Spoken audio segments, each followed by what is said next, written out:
واقعہ بتا رہا ہوں جس کا میں خود عینی شاہد ہوں، میں بھی اس پروسیس میں شامل تھا۔ مجھے کہا گیا کہ لسٹ دے دیں جی کہ جن کو آپ چاہتے ہیں کہ رہا کر دیا جائے یا کورٹ میں پیش کیا جائے۔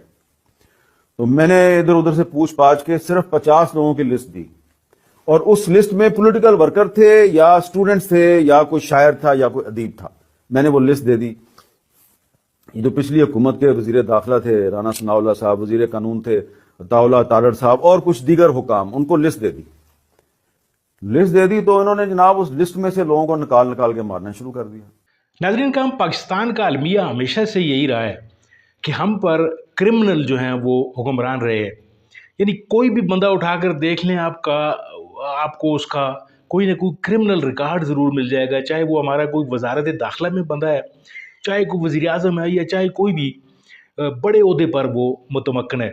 ناظرین کرام، اسی طرح کی ایک ہمارا جو وزیر داخلہ صاحب کا رہا ہے، اور حالیہ جو وزیر اطلاعات کا قلمدان ہے جن کے پاس، یعنی میں رانا ثناء اللہ اور عطاء تارڑ کی بات کر رہا ہوں، ان کے حوالے سے ملک کا ایک مایہ ناز صحافی، یعنی ایک ایسا صحافی جو بہت باخبر ہے، اس نے ماضی میں بھی یہی بات کہی ہے اور حال میں بھی یہی بات آپ کو کہتا ہوا نظر آتا ہے۔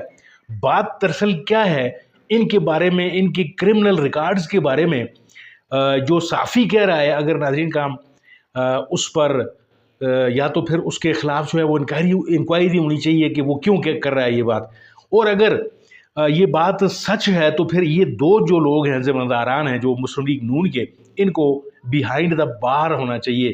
آپ ذرا یہ ویڈیو دیکھیے، پھر اس کے اوپر بات کرتے ہیں۔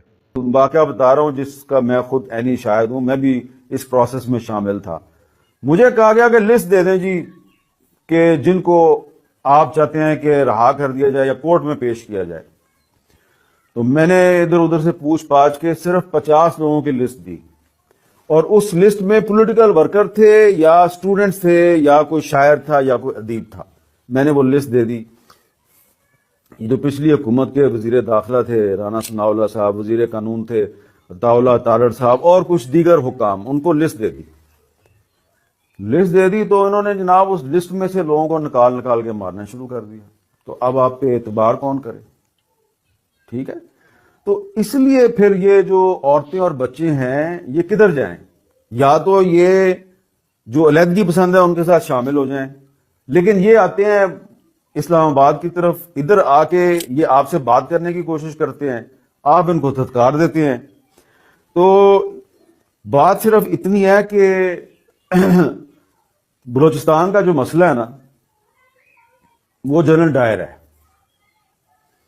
جنرل ڈائر نے 1916 میں بلوچستان میں جو خانہ جنگی شروع کی، جو مار پیٹ شروع کی، جو بلوچوں کو ڈیوائڈ اینڈ رول کی پالیسی کے تحت مروانا شروع کیا، آپس میں ان کی دشمنیاں پیدا کی، شیعہ سنی فساد کروایا، وہ کام ہوتا جا رہا ہے۔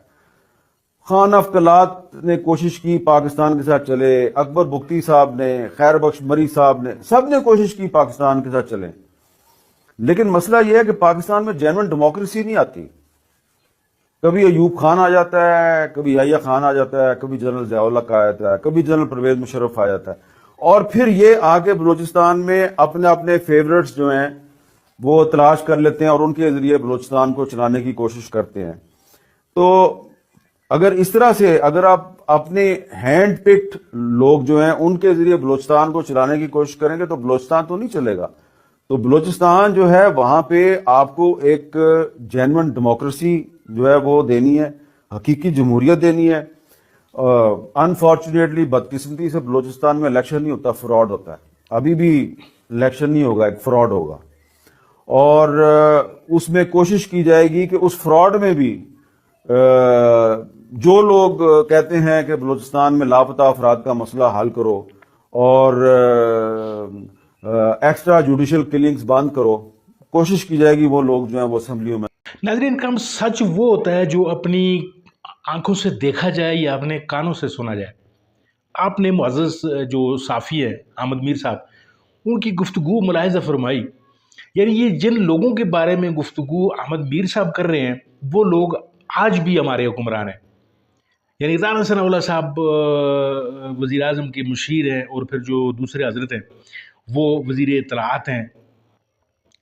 مقصد کہنے کا ناظرین کام یہ ہے کہ جتنا بڑا مجرم ہے وہ اتنے بڑے عہدے پر موجود ہے مبینہ طور پر۔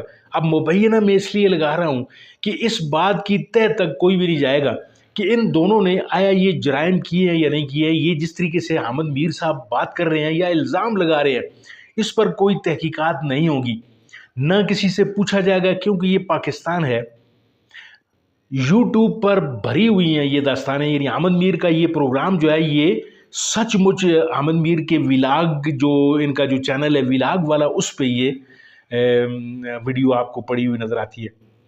اگر یہی بات اگر سچی ہوتی یا اگر اس میں کوئی خدا نخواستہ جھوٹی ہوتی ہے اگر یہ بات، تو میرا خیال ہے صحافی کو بھی معافی مانگ لینی چاہیے ہوتی، اور یہ جو جتنے بھی ہمارے جو بڑے بڑے جو وزراء بیٹھے ہوئے ہیں، یہ اگر یہ سچ ہے بات تو پھر ان کو جیل کے پیچھے ہونا چاہیے تھا، جیل کی سلاخوں کے پیچھے ہونا چاہیے تھا۔ اگر یہ ملک بنانا ریپبلک نہ ہوتا، اور بنانا ریپبلک تو آپ نے دیکھ ہی لیا کہ کس طریقے سے اس ملک کی حالات جو ہیں وہ کس کی طرف لے جائے جا رہے ہیں، جو عدالتوں کا اشر ہو رہا ہے، یا جو پھر ایک جو سیاسی پارٹی ہے اس کو جو ہے جس طریقے سے دیوار کے ساتھ لگایا جا رہا ہے۔ تو ناظرین کا ہم دعا یہ کرتے ہیں کہ، اور امید بھی یہ رکھتے ہیں کہ اگر یہ ویڈیو، یہ احمد میر صاحب کی جو باتیں ہیں اگر یہ غلط ہے تو احمد میر صاحب کو کٹہرے میں کھڑا ہونا چاہیے۔ اگر یہ باتیں صحیح ہیں تو پھر یہ دونوں وزراء جو ہیں ان کو اسٹیپ ڈاؤن کرنا چاہیے، ان کو تحقیقات جو ہے وہ ان کے خلاف ہونی چاہیے۔ بلوچوں کا خون جو ہے وہ کیا رائے کہاں چلا جائے گا، یا جو بھی آئے گا وہ بلوچوں کو خدا نخواستہ مطلب عرف غلط کی طرح مٹانے کی کوشش کرے گا۔ ناظرین کا بہت بہت شکریہ یہاں تک ویڈیو دیکھنے کے لیے۔